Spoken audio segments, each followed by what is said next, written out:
Aduh. Innal hamdalillah nahmaduhu wa nasta'inuhu wa nastaghfiruhu wa nastahdih wa na'udzu billahi min syururi anfusina wa min sayyiati a'malina may yahdihillahu fala mudhillalah wa may yudlil fala hadiyalah. Asyhadu an la ilaha illallah wahdahu la syarikalah wa asyhadu anna Muhammadan abduhu wa rasuluhu la nabiyya ba'dah. Allahumma sholli wa sallim wa barik ala nabiyyina Muhammadin wa ala alihi wa ashabihi wa man sara binahjihi ila yaumidin, amma ba'd. Ikhwani fillah rahimani wa rahimakumullah. Alhamdulillah, segala puji hanya milik Allah Subhanahu wa taala yang telah memberikan kepada kita banyak-banyak karunia yang tidak terhingga.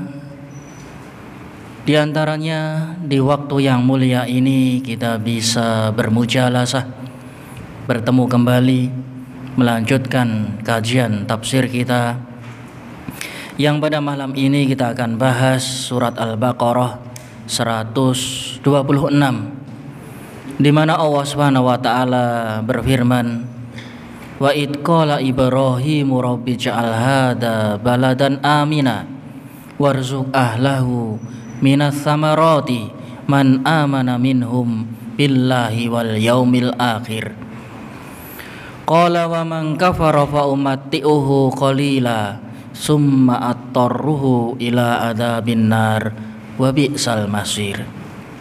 Dan ingatlah wahai Nabi yang mulia Muhammad sallallahu alaihi wasallam, tatkala Nabiullah Ibrahim memohon kepada Allah Subhanahu wa taala agar dijadikan negeri ini, yaitu kota Mekah, sebagai negeri yang aman.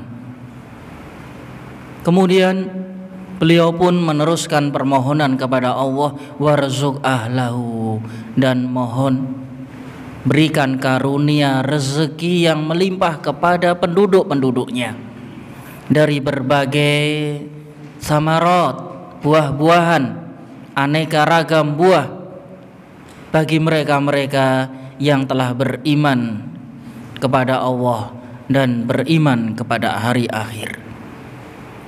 Kemudian Allah Subhanahu wa taala memberikan jawaban, qal wa man kafara, adapun orang-orang yang telah ingkar, fa umatti'uhu qalila, maka aku akan berikan kepadanya kesenangan sementara, kebahagiaan yang sedikit, kemudian aku paksa dia untuk masuk ke dalam azab api neraka, dan sungguh neraka merupakan tempat yang paling buruk dijadikan sebagai tempat kembali. Ikhwani fillah rahimani wa rahimakumullah.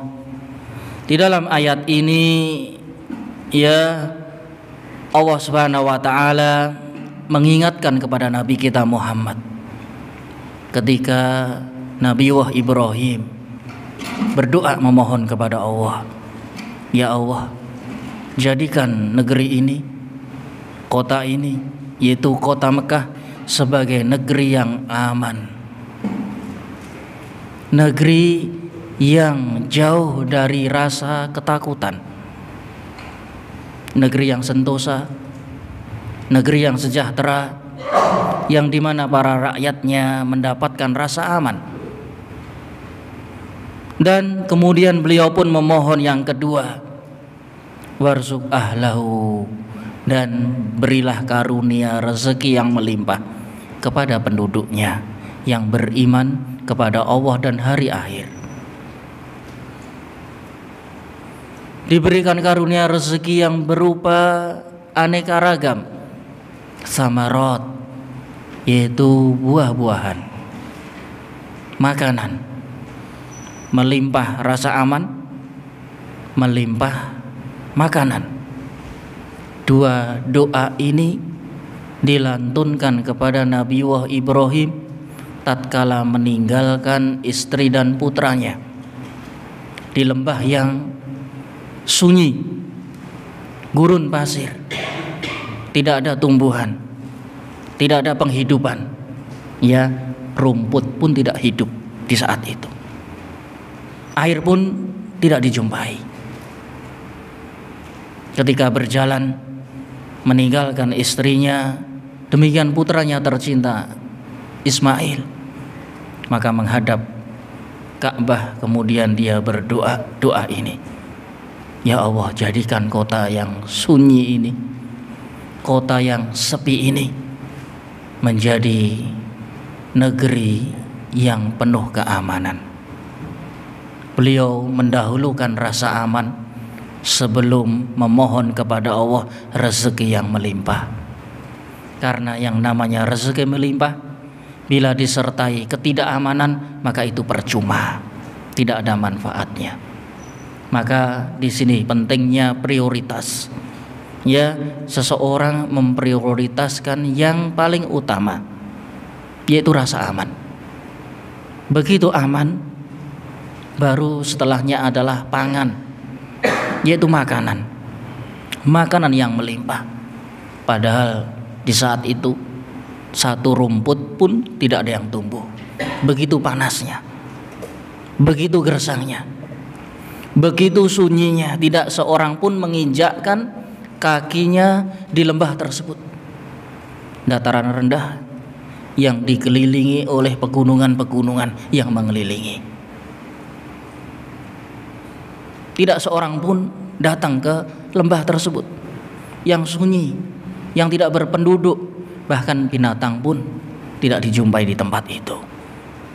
Maka untuk menghilangkan kekhawatiran, Nabiullah Ibrahim berdoa memohon kepada Allah, Zat yang maha kuasa, Zat yang maha segala, Zat yang mengatur alam semesta, agar diberikan tempat itu nanti cikal bakal negeri yang aman hingga hari kiamat. Kemudian diberikan limpahan makanan yang meruah. Dan beliau pun mendoakan ini mengkhususkan bagi mereka-mereka yang beriman kepada Allah dan hari akhir, terkhusus istri, putra, dan keturunannya yang tentunya beriman kepada Allah.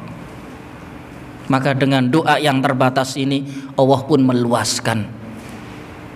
Tidak seperti doa sebelumnya, ya Allah, jadikan dari keturunanku para nabi-nabi dan para pemimpin. Maka disanggah oleh Allah, adapun orang yang ingkar, ya, la yanalu ahdidz zalimin, orang-orang yang zalim, orang yang aniaya, maka dia tidak akan mendapatkan kenabian, kepemimpinan. Maka karena beliau mengambil pelajaran dari sebelumnya, memohon kepada Allah, maka di sini beliau mengkhususkan bagi orang-orang yang beriman saja. Ya Allah, berikan karunia rezeki aman, melimpah makanan bagi mereka-mereka yang beriman kepada Engkau dan hari akhir. Kenapa dikhususkan pada orang-orang yang beriman kepada Allah dan hari akhir? Karena orang tidak akan beriman kepada hari akhir, beriman kepada Allah, kecuali harus beriman kepada kitabnya, kepada Rasulnya. Dan ternyata yang namanya rezeki, Allah subhanahu wa ta'ala terangkan, tidak khusus bagi orang yang beriman saja. Qala wa man kafara, demikian pula aku akan berikan kenikmatan, rasa aman, rasa damai, rasa sentosa, rezeki yang melimpah kepada orang-orang kafir pula. Yang namanya rezeki bukan hanya dinikmati orang yang beriman, orang yang taat, orang yang soleh, orang yang mengikuti perintah Allah, namun yang namanya rezeki adalah takdir kauni. Semua yang hidup berhak mendapatkan rasa aman, mendapatkan rezeki, makanan yang melimpah, kenyamanan hidup, kecukupan hidup. Maka doa Nabiullah Ibrahim yang sempit ini Allah luaskan. Qala wa man kafara minhum fa arzuquhu fid dunya. Wahai Ibrahim, sesungguhnya rezekiku aku berikan kepada siapapun, termasuk orang-orang yang ingkar kepada Allah. Itu di dunia. Itu hukum duniawi. Umati'uhu qalilan, aku berikan kesenangan yang sementara. Dan benar, orang kafir senangnya sementara. Dia hidup 100 tahun, 120 tahun, 90 tahun, 70 tahun, dibandingkan dengan kehidupan akhirat yang jutaan tahun yang kekal abadi, seperti orang mimpi saja, seperti 1 detik saja, seperti orang mengigau saja. Bayangkan hidup di akhirat, khairun wa abqa, lebih langgeng hidupnya kekal abadi. Coba dibayangkan kalau kekal abadi, hidupnya sengsara, maka kenikmatan di dunia yang 100 tahun itu ibarat seperti sesaat. Maka Allah katakan di sini, umati'uhu qalila, aku berikan kesenangan sementara. Qalil, sedikit, bila dibandingkan karunia Allah yang maha luas, sangat-sangat sedikit sekali. Kemudian bagi orang-orang kafir tersebut, atarruhu, Allah akan paksa, Allah akan giring, Allah akan jebloskan, Allah akan seret ke dalam siksa api neraka sebagai balasan ketidakberimanannya kepada hari akhir dan kepada Allah Subhanahu wa taala. Wa bi'sal masir, dan bahwasanya neraka adalah tempat yang seburuk-buruk tempat kembali. Imam As-Sa'di di dalam tafsirnya menerangkan, wa idda'a Ibrahim lihadal bait, dan ingat wahai Nabiullah Muhammad sallallahu alaihi wasallam dan para pengikutnya, akan doa dari Nabi yang mulia Ibrahim lihadal bait, terhadap rumah ini, yaitu Ka'bah, yang dimana Ka'bah sejak awal Allah jadikan mathabatal linnasi wa amna. Ini sudah kita tafsirkan pada sebelumnya, tempat berkumpulnya manusia, tempat di mana hati-hati manusia terpaut kepadanya untuk mendatanginya, untuk meramaikannya, untuk memakmurkannya, sekaligus sebagai amna, tempat yang paling aman. Tidak ada tempat di dunia yang paling aman yang melebihi kota suci Mekah dan Madinah. Ayaj'alahu wahu baladan amina, yang dimana permohonannya yang pertama untuk menghilangkan kekhawatiran, karena yang namanya orang ketika meninggalkan anak istri harus dipastikan tempat tersebut aman. Jangan sampai di situ banyak mara bahaya, ada hewan buas, ada orang-orang yang kanibal, tempat yang tidak menjanjikan, ya rawan longsor, rawan ya gunung meletus, banjir, badai. Maka Nabi Ibrahim yang di saat itu Allah perintahkan untuk meninggalkan istri dan putranya Ismail yang baru saja lahir, maka memastikan, memohon kepada Allah agar diberikan tempat ini, tempat yang aman, jaminan keamanan, memohon kepada Allah jaminan keamanan. Wa yarzuq ahlahu min anwa'i tsamarat, dan memohon kepada Allah rezeki, karena dia tahu dan sadar bahwasanya dia tidak meninggalkan secuil makanan pun untuk istri dan untuk anaknya yang baru lahir. Bayangkan bentuk tawakal ya Nabiullah Ibrahim, pasrah terhadap perintah Allah. Disuruh meninggalkan istri dan anak, ditinggalkan betul, tanpa bertanya-tanya kenapa ya Allah, untuk apa ya Allah, dalam rangka misi apa ya Allah.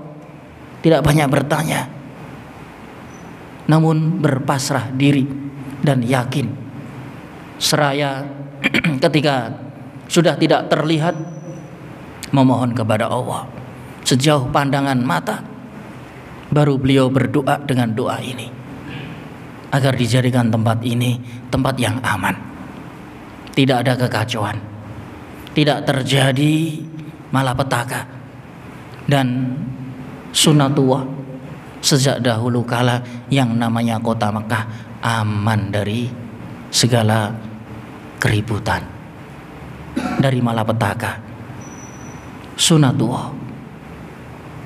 Dan itu merupakan janji Allah. Kalau toh terjadi sesuatu, itu tidak mengurangi rasa aman kota tersebut. Dan agar diberikan juga bermacam-macam samarot. Yang namanya samarot, ya, itu hasil dari tumbuh-tumbuhan. Bayangkan, Nabiullah Ibrahim berdoa dengan doa yang sangat mustahil. Tempat yang tidak ada airnya, kering kerontang, lembah posisinya, yang hanya ada pasir.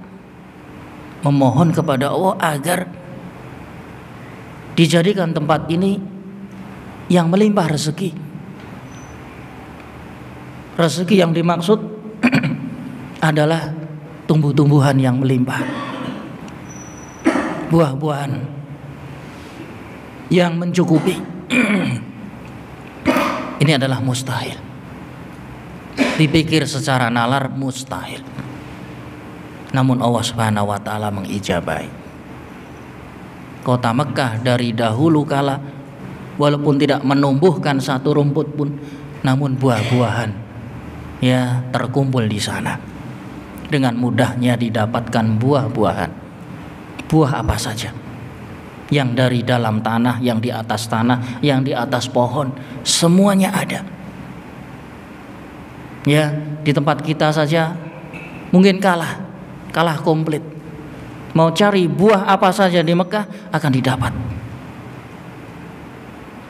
Walaupun tidak tumbuh, Allah mudahkan rezeki yang melimpah.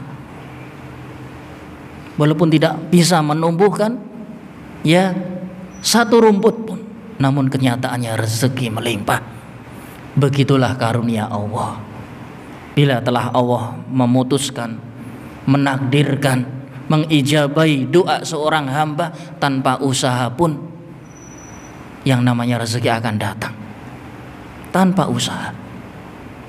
Bukan berarti seorang ya pasrah begitu saja, tidak berusaha, namun itu sudah menjadi takdir Allah. Buah-buahan tidak akan tumbuh di kota Mekah, namun tumbuh di sekitar kota Mekah, terutama di sebelah Mekah, yaitu yang namanya Taif. Kota Taif, kota yang sangat hijau, pegunungan yang sangat sejuk dingin, yang sangat hijau. Di situ tumbuh segala aneka tumbuhan. Ya, menaruh benih apa saja akan tumbuh, akan berbuah lebat.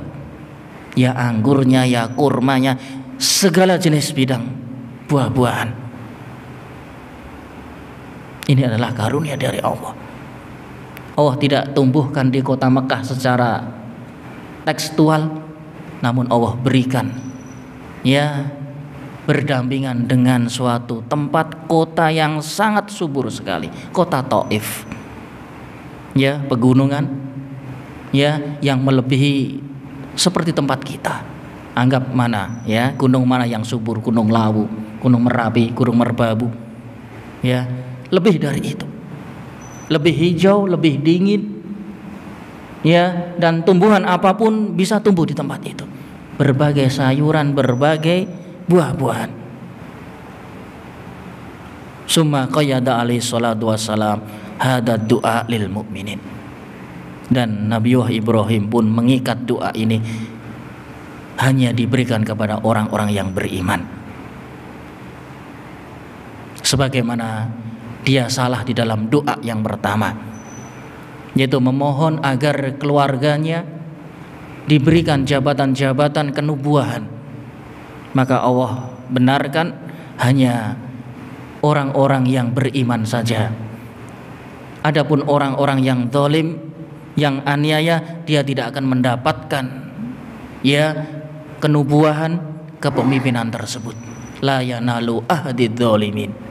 Maka Nabiullah Ibrahim tidak mau terjerumus dua kali, maka justru mengkhususkan doa ini untuk orang-orang yang beriman saja. Namun sebaliknya, justru di sini letak kesalahannya. Yang namanya rezeki rezeki Allah maha luas. Allah memberi kepada siapapun. Selagi dia ciptaan Allah, Allah bertanggung jawab untuk memberi karunia dan rezeki. Baik yang mukmin, baik yang kafir, baik itu taat, baik itu bergelimang maksiat, baik itu soleh, baik dia toleh, baik dia baik maupun orang jahat, semua Allah beri rezeki.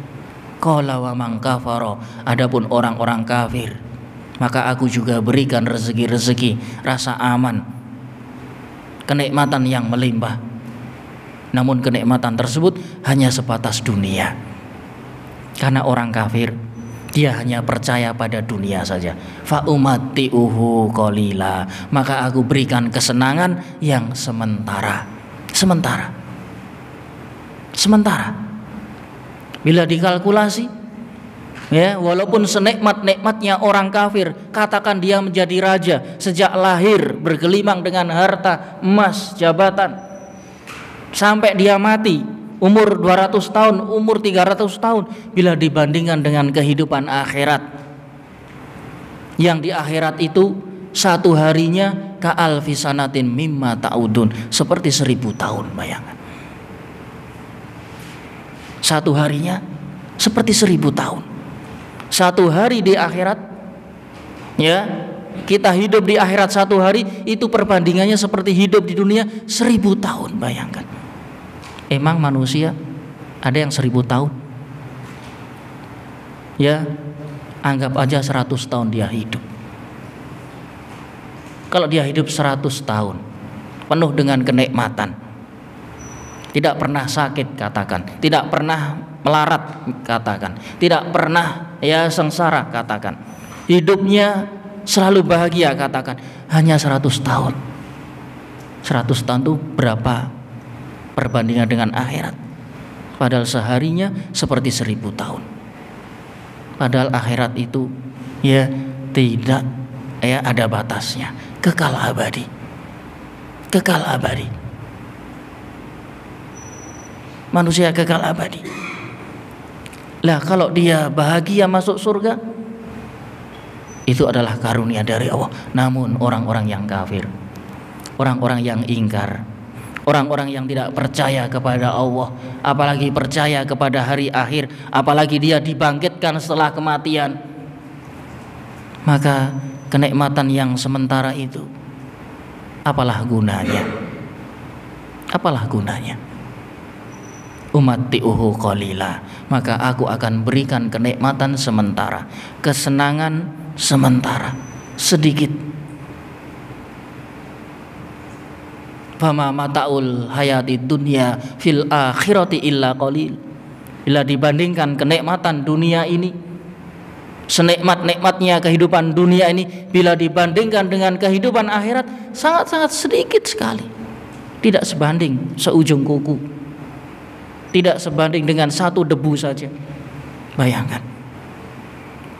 Maka dia, orang-orang yang diberi kenikmatan yang sementara tersebut, pada setelah kematiannya, dia akan Allah paksakan dia untuk masuk ke dalam neraka dan seburuk-buruk tempat kembali. Imam Al-Hafidz Ibnu Katsir di dalam tafsirnya ya mengatakan tentang ayat ini bahwasanya kota Mekah adalah kota yang diharamkan oleh Nabiullah Ibrahim, dan baginda Shallallahu Alaihi Wasallam mengharamkan kota Madinah, sehingga ada 2 kota suci, kota haram. Bahkan ditambahkan satu lagi, yaitu sebelumnya, yaitu Baitul Muqaddas, ya, negerinya, kampungnya, tempatnya para nabi dan rasul dari kalangan Bani Israel. Maka kalau seandainya Nabiullah mengharamkan kota Mekah sehingga menjadi kota haram, kota yang aman, kota yang penuh kenikmatan, maka pernah pula dilakukan oleh Nabi kita Muhammad SAW, yaitu mengharamkan kota Madinah. Dijadikan kota Madinah setelah hijrah beliau sebagai kota haram, yang kedua atau yang ketiga setelah Baitul Muqaddas, kemudian Mekah, kemudian Baitul Muqaddas, kemudian Madinah. Beliau SAW bersabda, Inna Ibrahim harrama baitullah wa amanah. Dahulu Nabi Ibrahim, kekasih Allah, mengharamkan rumah Allah sebagai tanah haram dan memohon kepada Allah rasa aman dan rasa karunia dan nikmat yang melimpah. Wa inni haramtul Madinah ma baina labatiha. Dan aku Nabi Muhammad sallallahu alaihi wasallam mengharamkan kota Madinah di antara gunung-gunungnya. Maka tidak boleh merusak, mencabut apapun yang ada di sana. Karena kotanya kota haram. Tidak boleh melakukan apapun. Dan bahkan barang siapa yang berniat buruk saja, menyimpan niat buruk saja di dalam kota haram ini, nudhikhu min adzabin alim, maka Allah akan timpakan azab yang begitu pedih. Dan terbukti sejak dahulu kala, sejak zaman jahiliyah, bahkan sejak sebelum lahirnya Rasulullah SAW. Di tahun itu terkenal kejadian pasukan gajah yang berusaha untuk merobohkan Ka'bah, namun hancur sia-sia. Di dalam hadis yang lain, Inna Ibrahim kana abdullah wa khaliluhu wa inni abdullah wa rasuluhu. Sesungguhnya Nabi Ibrahim, dia adalah hamba Allah dan dia kekasih Allah. Sedangkan aku adalah hamba Allah dan Rasul Allah. Wa inna Ibrahim harrama Makkah wa inni haramtul Madinah. Sebagaimana dahulu Nabi Ibrahim mengharamkan kota Mekah, maka aku pun mengharamkan kota Madinah, dijadikan negeri yang haram. La yuhmalu fiha silah liqital. Tidak boleh seseorang mengangkat senjata untuk membunuh makhluk-makhluk yang bernyawa. Wala yuqta'u minha syajarah. Bahkan tidak boleh seseorang mencabut tumbuhan-tumbuhan yang ada di dalamnya. Kalau sudah masuk wilayah haram, maka di sana ada tulisannya, dilarang melakukan apapun, melakukan kerusakan apapun, karena tanahnya tanah haram. Biarkan alami seperti yang Allah kehendaki. Merubah apapun tidak boleh. Merusak tumbuhan apapun tidak boleh, kecuali demi maslahat. Wala yuqta'u minha syajarah. Bahkan tidak boleh seorang memotong tumbuhan-tumbuhannya illa li ilafin, kecuali untuk makanan-makanan ternak mereka. Rasulullah SAW juga bersabda di dalam hadisnya, Allahumma barik lana fi samarina, wa barik lana fi madinatina, wa barik lana fi sa'ina, wa barik lana fi muddina. Allahumma inna Ibrahim abduka wa khaliluka wa nabiyuka, wa inni abduka wa nabiyuka. Ya Allah, berkahi bagi kami buahan-buahan kami yang di kota Madinah. Ya Allah, berkahilah kami di kota kami, yaitu kota Madinah. Ya Allah, berkahi kami di dalam timbangan-timbangan, takaran-takaran kami. Ya Allah, berkahi di dalam segala urusan-urusan jual beli kami. Ya Allah, sebagaimana Engkau jadikan Nabi Ibrahim sebagai hamba Engkau, kekasih Engkau, sebagai Nabi Engkau, maka aku juga adalah hambamu dan nabimu. Wa innahu da'a li Makkah, sebagaimana dia berdoa untuk Mekah. Wa inni at'uka lil Madinah, maka aku pula hari ini, ketika Nabi hijrah pergi ke Madinah, aku berdoa memohon kepadamu untuk kota Madinah, sebagaimana yang didoakan oleh Nabi Ibrahim. Wa mithlihi ma'ah, bahkan serupa dengannya, bahkan melebihinya. dan benar. Benar. Allah mengijabahi ya doa Nabi kita Muhammad sallallahu alaihi wasallam, menjadikan kota Madinah kota yang aman, kota yang penuh barokah. Padahal dahulu diriwayatkan bahwasanya Madinah adalah kota yang paling dihindari manusia, sering terjangkit wabah, sering manusia terkena penyakit bahkan meninggal dunia. Ya, bukankah ayahnya Abdullah meninggal dunia karena habis pergi dari kota Madinah, termasuk ibunya pula sakit, meninggal karena penyakit setelah pergi ke Madinah. Tempat itu adalah tempat yang paling dihindari oleh manusia. Ya, terkenal dengan wabah huma, panas yang luar biasa, demam. Orang yang menginjakkan kakinya di Madinah pasti terkena demam, panas menggigil. Setelah itu kematian. Sejarah membuktikan akan hal itu. Maka setelah beliau hijrah, beliau menginjakkan kakinya di kota Madinah, berdoa dengan doa ini agar diberikan ya tempat tersebut menjadi tempat yang penuh barokah, tempat yang aman.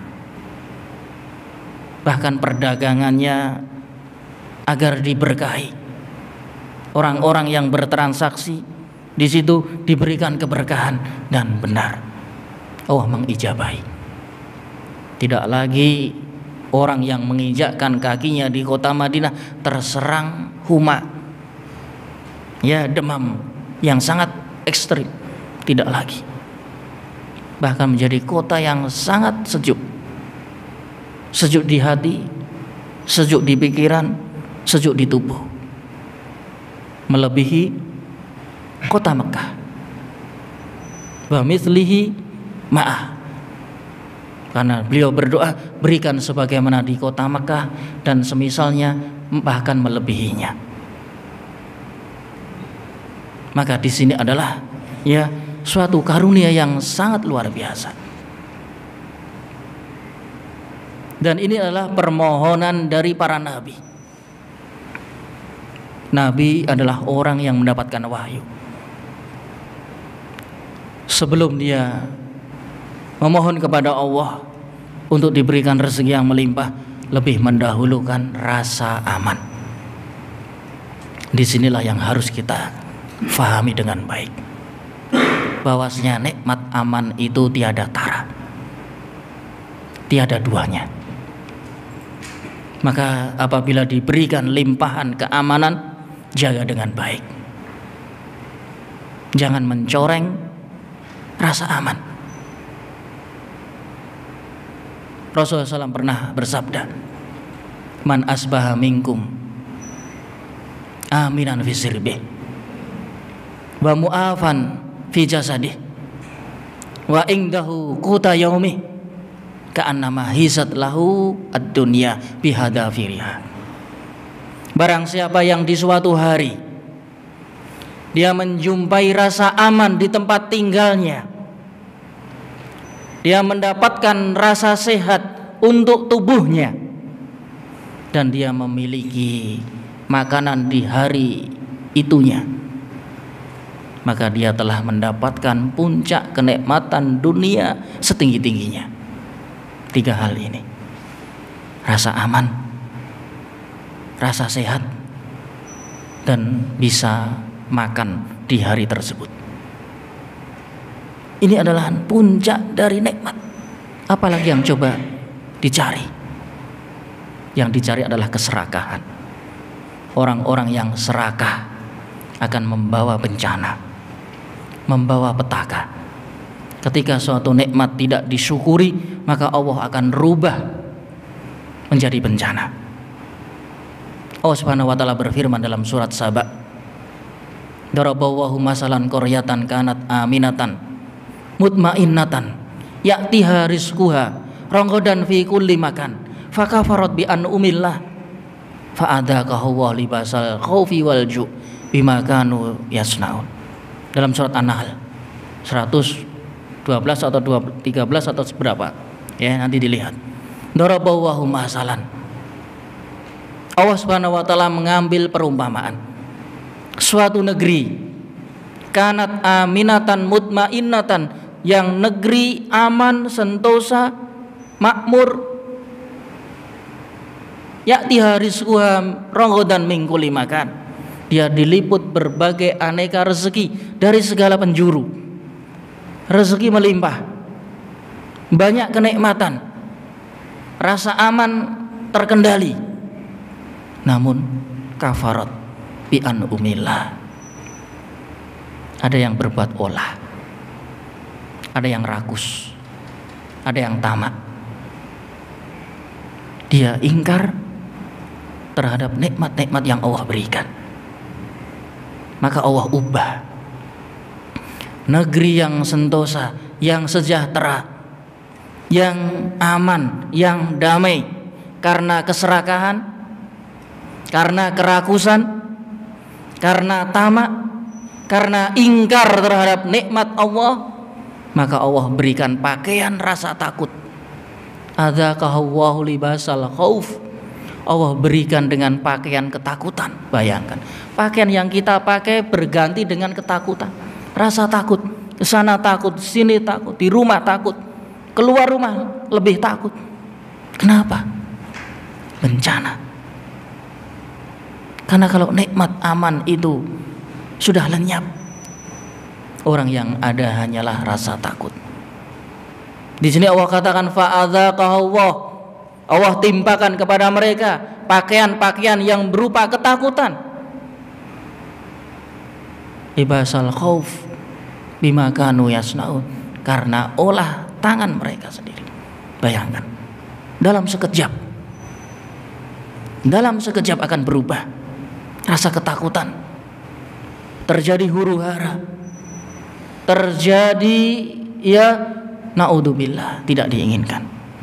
Yang namanya huru-hara, yang namanya tidak aman, sangat mengerikan. Orang berpakaian pakaian takut. Yang namanya pakaian itu kan harusnya melindungi, namun yang melindunginya justru menjadi ketakutan. Pakaian ini berubah menjadi pakaian ketakutan, serba takut. Tidur takut, berdiri takut, berjalan takut, di dalam rumah takut, keluar rumah lebih takut, mau ibadah takut, mau sholat ke masjid takut, mau puasa takut. Naudzubillah. Ini neraka dunia. Neraka dunia, belum sampai neraka akhirat. Orang tidak bisa menjalankan ibadah dengan nyaman, dengan aman, dengan santosa. Kenapa sebabnya? Kafarat bi an'umillah, ingkar terhadap nikmat-nikmat yang Allah berikan, tidak bisa menjaga. Nikmat aman tidak bisa dijaga, akhirnya berubah. Dalam surat Saba juga Allah berikan percontohan. Laqad kana li sabain fi maskanihim ayah. Dahulu kala negeri Saba adalah negeri yang santosa, yang sejahtera.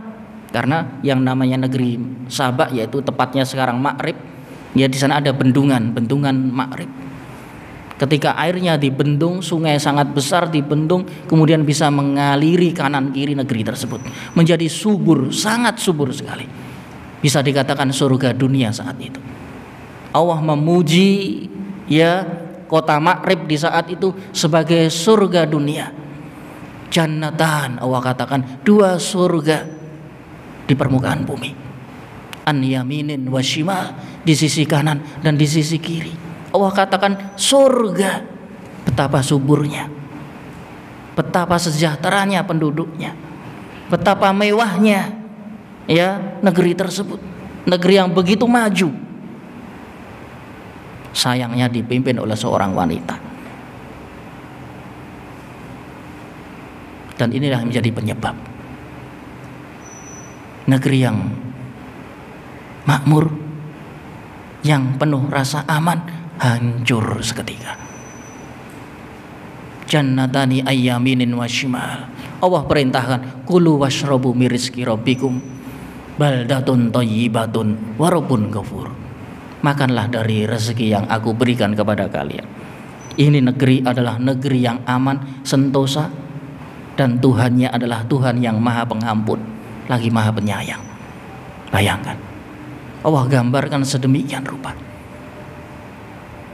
Namun akhirnya berubah sekejap.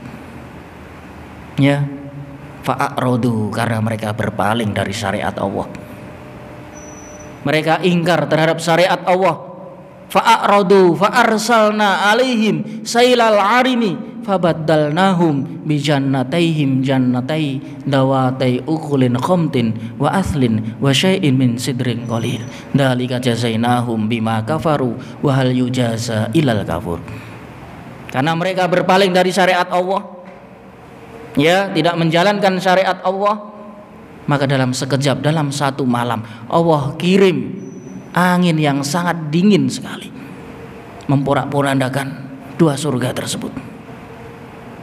Bahkan negerinya pun hancur. Bahkan tidak ada tumbuhan lagi di situ kecuali tumbuhan yang berduri, yang pahit. Tumbuhan dari pohon sidr. Kita tahu pohon sidr, ya, pohon bidara. Bidara itu seperti apa? Coba. Ya, yang tumbuh ya di pesantren kita ada pohon bidara. Pohon yang berduri. Semuanya duri. Batangnya ada durinya. Ya, daunnya juga berduri. Itu yang tersisa di kota Ma'rib sampai saat ini. Tidak ada tumbuhan kecuali semuanya berduri.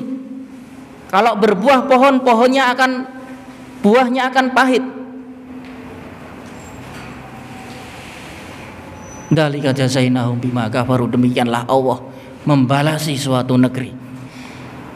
Maka tidak ada balasan yang buruk kecuali orang-orang yang ingkar kepada Allah. Disinilah ya pentingnya nikmat aman. Nikmat aman harus dijaga. Jangan mengkhianati keamanan. Aman adalah pondasi suatu negeri. Begitu tidak aman, maka rakyat pun akan hancur, akan kacau. Lihat negeri-negeri yang sudah hancur, yang sudah kacau, dilanda perang, dilanda musibah, gunung meletus, terkena tsunami, ya, terkena banjir. Mereka ketakutan. Di rumah ketakutan, di luar juga ketakutan. Mau tidur ketakutan, melek juga ketakutan. Bayangkan, Allah ganti pakaian-pakaian serba takut. Ketakutan.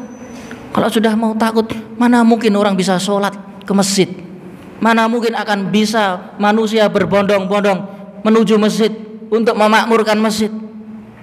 Ya, penduduk-penduduk ini tidak bersyukur kepada Allah. Apakah meramaikan masjid sampai terjadi kekacauan, bencana, musibah, baru mereka berbondong-bondong berlindung di masjid? Ini adalah bentuk kufur nikmat. Lihat, sejarah membuktikan ketika terjadi bencana yang dijadikan tempat masjid sebagai tempat berkumpul, mereka mencari keamanan, mencari perlindungan, baru sadar, baru tobat, padahal sebelumnya tidak pernah menginjakkan kakinya ke masjid Allah, ke rumah Allah. Ini adalah suatu bentuk kedurhakaan kepada Allah. Durhaka kepada Allah. Apakah baru nikmat tersebut hilang, baru memohon kepada Allah? Maka jagalah nikmat aman. Dengan apa? Dengan menjalankan iman. Karena yang namanya aman itu sejalan dengan iman. Sebagaimana Nabi Ibrahim, kenapa berdoa rasa aman? Karena beliau beriman kepada Allah. Istrinya seorang wanita yang mukminah. Putranya walaupun bayi, dia seorang mukmin, cikal bakal mukmin. Maka orang yang beriman, Allah jamin rasa aman. Bentuk timbal balik dari Allah Subhanahu wa taala. Dan ayat-ayat tadi memberikan pencerahan kepada kita ketika seorang ingkar kepada Allah, menentang syariat Allah, tidak bersyukur kepada Allah, Allah ganti yang namanya aman menjadi tidak aman. Kenapa? Karena penduduknya tidak beriman. maka meraih ya keamanan hanya dengan satu jalan, yaitu beriman kepada Allah. Dengan keimanan maka nikmat aman akan langgeng, harus kita serukan ya pintu-pintu keimanan agar masyarakat sadar ya, sehingga tidak menyesal di ujung hari. Dia sudah menyia-nyiakan waktu ya, kemudian Allah uji dengan suatu musibah. Memang tujuan dari musibah adalah menyadarkan manusia, mengembalikan manusia yang tidak sadar, yang tadinya lalai, menjadi taat kepada Allah, menjadi kembali kepada Allah, baru mengakui dia adalah hamba Allah, memohon kepada Allah. Namun sudah terlambat.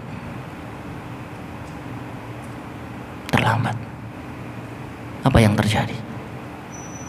Maka nikmat aman ini hanya bisa dicapai dengan iman kepada Allah.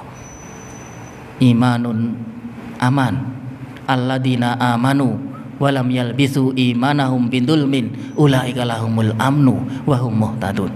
Orang-orang yang tidak mencampur adukkan keimanannya dengan kezaliman, yaitu dengan perbuatan syirik, dengan perbuatan aniaya terhadap dirinya, aniaya terhadap makhluknya, aniaya terhadap Tuhannya, maka baginya adalah rasa aman. Ulaika lahumul amnu, dialah orang-orang yang mendapatkan aman di sisi Allah. Wahum muhtadun, bahkan dia adalah orang-orang yang mendapatkan petunjuk dari Allah. Ya, orang yang tidak mencampurkan keimanannya dengan kezaliman, Allah jamin rasa amannya. Allah berikan keamanan di dunia, terlebih keamanan di akhirat. Ya, sampai di sini kajian kita. Ya, semoga yang sedikit ini kita bisa menyadarinya, mendakwahkannya, menyadarkannya kepada orang-orang sekitar kita, sehingga tidak terjadi penyesalan. Karena ketika terjadi penyesalan maka tidak akan berguna. Sampai di sini, subhanahu wa bihamdika asyhadu an la ilaha illa anta astaghfiruka wa atubu ilaik. Assalamualaikum warahmatullahi wabarakatuh.